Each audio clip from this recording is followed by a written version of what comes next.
बिस्मिल्लाहिर्रहमानिर्रहीम। अस्सलाम वालेकुम। उम्मीद रखता हूँ कि आप सब ठीक ठाक होंगे। नाजरीन, इससे पहले मैंने एक वीडियो रिकॉर्ड किया था शिपमेंट प्लान का। वो वीडियो था सिंगल एसकेयू के लिए शिपमेंट प्लान। आज का जो हमारा वीडियो है ये है मल्टीपल एसकेयू के लिए शिपमेंट प्लान। कि हम अगर एक कार्टन में दो किस्म का प्रोडक्ट या दो से ज़्यादा, तीन किस्म, चार किस्म के प्रोडक्ट एक कार्टन में रखते हैं तो उसके लिए हम शिपमेंट प्लान को कैसे क्रिएट करें। नाजरीन देखो, इसका फ़ायदा क्या है हमें। अगर हम एक बॉक्स में एक प्रोडक्ट का मतलब सिंगल एसकेयू का 10 यूनिट्स या 20 यूनिट्स रखते हैं और उसका शिपमेंट प्लान क्रिएट करते हैं तो हमारा जो एटीएस का चार्जेस है वो तकरीबन आता है 7.15 दिरहम। लेकिन इसके बरअक्स अगर हम वही कार्टन में दो किस्म का प्रोडक्ट या दो से ज़्यादा किस्म के प्रोडक्ट रखते हैं छोटे छोटे, तो फिर भी हमारा वही एटीएस का, वही शिपमेंट का उतना ही पैसा आएगा जैसा हमने सिंगल एसकेयू के लिए बनाया। वो भी तकरीबन 7.15 लगभग आएगा। तो चले अभी हम इसको प्रैक्टिकल बनाते हैं। देखो, इसमें थोड़ा फ़र्क है। जैसा हमने पहले शिपमेंट प्लान क्रिएट किया था उसमें और इसमें थोड़ा सा फ़र्क है। बस आपने आना है सबसे पहले यहाँ पे manage all inventory. Manage all inventory के बाद आपने प्रोडक्ट को सेलेक्ट करना है। जो प्रोडक्ट आप बेच रहे हैं वही प्रोडक्ट को सेलेक्ट करें। देखो, मैंने इसको सेलेक्ट किया और इसको टिक मार्क किया। ये दो किस्म के प्रोडक्ट का मैं अभी शिपमेंट प्लान क्रिएट करता हूँ एक ही बॉक्स में। ठीक है, अगर आप तीन करते हैं तो इसको भी टिक मार्क करें, लेकिन मैं अभी दो का ही करता हूँ। ठीक है, यहाँ पे आना है सेलेक्ट ग्रुप एक्शन और पहले की तरह जो है ना यहाँ पे आना है सेंड और रिप्लेनिश इन्वेंट्री। नीचे से ये जो सेकंड नंबर ऑप्शन है सेंड और रिप्लेनिश इन्वेंट्री, इस पर क्लिक करना है। अभी जो पहले हमने बनाया था उसमें हमने टेम्पलेट क्रिएट किया था। यहाँ पे इंडिविजुअल यूनिट है भी, क्रिएट न्यू पैक टेम्पलेट, लेकिन इसमें हम टेम्पलेट को क्रिएट नहीं करते। ये ऐसा ही छोड़ना है आपने इंडिविजुअल यूनिट्स और इसको भी ऐसा छोड़ना है इंडिविजुअल यूनिट्स। सबसे पहले आपने इधर जो आपका शिपिंग एड्रेस है वो लगाना है। देखो, अभी इसमें जो है ना एक एड्रेस लगा हुआ है पहले से, लेकिन अगर आपके साथ नहीं है तो ये शिप फ्रॉम जो है ना, शिप फ्रॉम अनदर एड्रेस, इस पर क्लिक करना है। सबसे पहले जो एड्रेस है आपका वो इसमें जो है ना ऐड कांटेक्ट में जो है ना ऐड करो, जो नया वाला है। अगर आपके साथ पहले से सेव है तो इसको जो है ना कंटिन्यू करो। ठीक है, ये तो एड्रेस आ गया मेरा। अभी ये ऐसा ही छोड़ना है इंडिविजुअल यूनिट्स, नीचे वाला भी इंडिविजुअल यूनिट्स। इधर जो ये येलो कलर का जो वार्निंग आपको नज़र आता है ना, ये प्रेप मांगता है कि आपको प्रेप की ज़रूरत है कि नहीं है। तो यहाँ पे मैं सेलेक्ट करता हूँ नो प्रेप नीडेड, जो नीचे वाला है नो प्रेप नीडेड, इसको मैंने सेलेक्ट किया और सेव किया। और ये जो है ना बाय सेलर, ठीक है, जो भी जिम्मेदारी है सेलर के ऊपर है, इसको मैंने सेव किया। ठीक है, अभी देखो ये वार्निंग का निशान ख़त्म हुआ इससे। इसके साथ भी ऐसा तरीका करना है। चूज़ प्रेप कैटेगरी, यहाँ पे सबसे नीचे नो प्रेप नीडेड सेलेक्ट करो और इसको सेव करो। यहाँ पे बाय सेलर है, ओके, इसको भी सेव करो। ये दोनों मैंने सेव किया। अभी देखो दोनों से वार्निंग का निशान ख़त्म हुआ।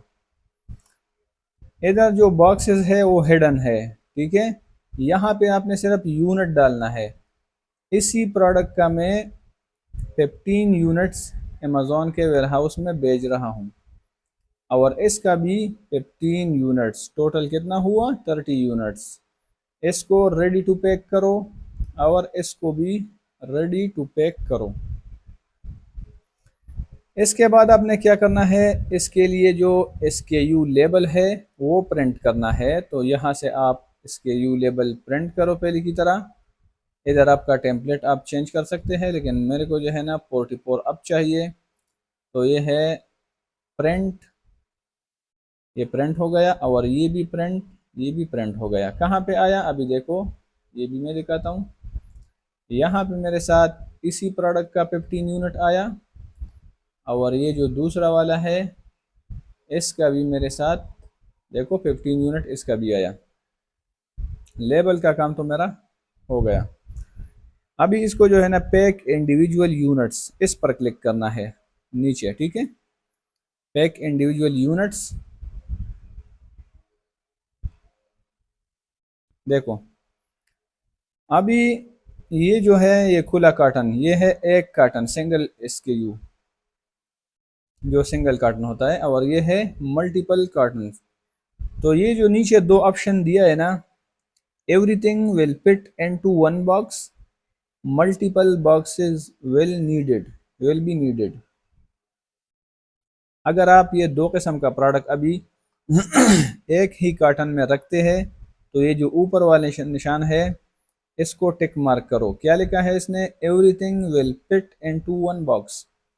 सारा प्रोडक्ट जो है ना एक ही बॉक्स में डालना है, जो लेफ्ट साइड में है ये वाला सेलेक्ट हुआ।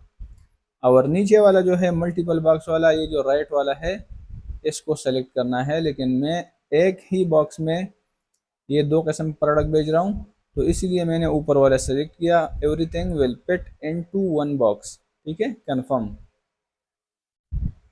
जब मैंने कंफर्म किया तो अब ये बॉक्स का डायमेंशन का पूछ रहा है। जो पहले हमने बनाया था वो पहले हमने टेम्पलेट क्रिएट किया था, अभी जो है ना वो टेम्पलेट इधर ही क्रिएट करना है इसमें, ठीक है। तो बॉक्स का डायमेंशन आपने बॉक्स को पेमाइश करना है। ये मैंने लिखा 20 और ये 30, ठीक है। बॉक्स का जो वेट है वो है 3 kg। और फिर इसके बाद जो है ना कंफर्म पैकिंग इंफॉर्मेशन, ये जो मैंने इंफॉर्मेशन दिया वो मैंने कंफर्म किया। अभी इसके बाद जो नीचे वाला है कंफर्म एंड कंटिन्यू, इस पर क्लिक करना है। देखो 15 यूनिट इसका हुआ और 15 यूनिट जो है ना इसका हुआ। अभी देखो आगे क्या आता है। अभी देखो पहले जो हमने अमेज़ॉन में जो शिपिंग क्री किया था, प्रोडक्ट का जो शिपिंग है उस पर भी तकरीबन 7.15 चार्जेस हमारा आया था। और अभी जो हम कर रहे हैं दो किस्म का प्रोडक्ट, चाहे आप 3 भी कर ले 4 भी कर ले फिर भी तकरीबन वही, ये छोटा छोटा मोटा कार्टन बड़ा होने से जो है ना, या थोड़ा वज़न 2 किलो से जो है ना 3 किलो हो गया या 4 kg हो गया, तो इस पर इतना फ़र्क नहीं पड़ता है, ठीक है। इसका भी देखो 7.15 चार्जेस आया। तो हमारा क्या पैदा हुआ, अगर हम एक ही बॉक्स में ये भेज रहे हैं अलग अलग तो फिर भी हमारा 7.15 प्लस 7.15 टोटल 14.30 तकरीबन हमारा इतना खर्चा आ रहा था। लेकिन अभी हम एक कार्टन में रख दिया तो हमारा जो शिपिंग चार्जेस था ATS का वो आधा हुआ, तो हमारा पैदा हुआ। इसीलिए हम ये तरीक़ा करते हैं। 7.15 अमेज़ॉन अभी बोलता है कि इतना आपका चार्ज होगा ATS का। इसको मैंने एग्री किया और मैंने accept charges and confirm packing किया, ठीक है। अभी देखो अगला जो नेक्स्ट डिस्प्ले ओपन हो रहा है उसमें क्या मांगता है, उसमें फिर से एड्रेस मांगता है और वहाँ से जो है ना हमने बॉक्स लेबल भी डाउनलोड करना है। तो ये देखो ये हमारे साथ नेक्स्ट डिस्प्ले ओपन हुआ। सबसे पहले आपने यहाँ पे जो है ना select pickup contact and book cargo upload, तो ये मैंने चेंज करना है। पिकअप कॉन्टेक्ट, ये जो मेरे साथ ये वाला है इसको मैंने सेलेक्ट किया, ठीक है। इसका नंबर, इसका नाम, इसका ईमेल इधर आया। अभी इसके लिए टाइम जो डेट है वो लेना है, book cargo pickup date and time. इस पर क्लिक करो और अपना डेट जो है ना यहाँ से सेलेक्ट करो। तो देखो अवेलेबल में 7 भी है, 8 भी है, 9 भी है, 10 भी है, 11 पे नहीं है, 12 पे नहीं है। तो मैंने 7 तारीख जो है ना इसको सेलेक्ट किया और नीचे जो है ना इसको टिक मार्क करो, एक्सेप्ट चार्जेस एंड कंफर्म, इस पर क्लिक करो। 7 तारीख का डेट मैंने लिया इसके लिए। फिर इसके बाद जो है ना ये जो बॉक्स लेबल है इसको प्रिंट करो। बॉक्स लेबल अभी मेरे साथ प्रिंट हुआ, ये किधर आया, ये देखो, ये है हमारा बॉक्स लेबल। ठीक है, ये कार्टन के ऊपर लगेगा और जो छोटा छोटा SKU लेबल था वो प्रोडक्ट के ऊपर लगेगा। ठीक है, तो ये तरीक़ाकार था मल्टीपल SKU का शिपमेंट प्लान का, कि अगर हम एक ही कार्टन में मल्टीपल SKU रखते हैं तो ये तरीक़ाकार जो है ना उसके लिए है। ठीक है, बहुत से लोगों ने पूछ रहा था, बार बार मैसेज मुझे आ रहा था कि सर हमें समझाओ कि हम एक ही बॉक्स में मल्टीपल SKU का शिपमेंट प्लान कैसे क्रिएट करें। तो शायद आपका मसला अभी हल होगा इंशाल्लाह। ठीक है, वीडियो जो है ना 2-3 मरतबा वॉच करो और ये वीडियो जो है ना अपने दोस्तों के साथ भी शेयर करो। तो चले मिलते हैं इंशाल्लाह नेक्स्ट वीडियो में। अपना ख्याल रखना और हमें भी अपने दुआओं में याद रखना। Thank you.